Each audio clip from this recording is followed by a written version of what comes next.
শসা গাছটা সেদিকে সোজা করতে গিয়ে মাথাটাই ভেঙে ফেলেছি। সাইড থেকে গাছপালা কেউ বেরোচ্ছে না, কী হয়। এই কুমড়ো গাছটা ছিল, এত কুমড়ো গাছ হয়ে গেছে না, একটা ফলের পাত্তা নেই। শুধু ফুল হলে তো হবে না, ফুল কত ফুল খেয়ে খেয়ে মন ভরে গেছে। এখন চেষ্টা কী করছে, ওই কয়েকটা রেখে গাছগুলো পরিষ্কার করে দিচ্ছে।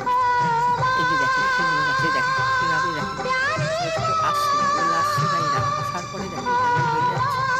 এগুলো কুমড়ো বলে, এগুলো তো যায় না, এই জন্যই আর করে দিচ্ছি।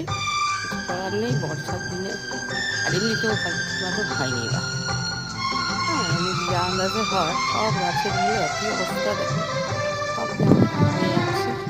কিন্তু রোগটা তো ভালো, কালকে হয়েছে বলে রোগ ভালো হয়েছে, বৃষ্টি হয়নি, আজকেও দিনটা ভালোই আছে, খুব ভালোই আছে।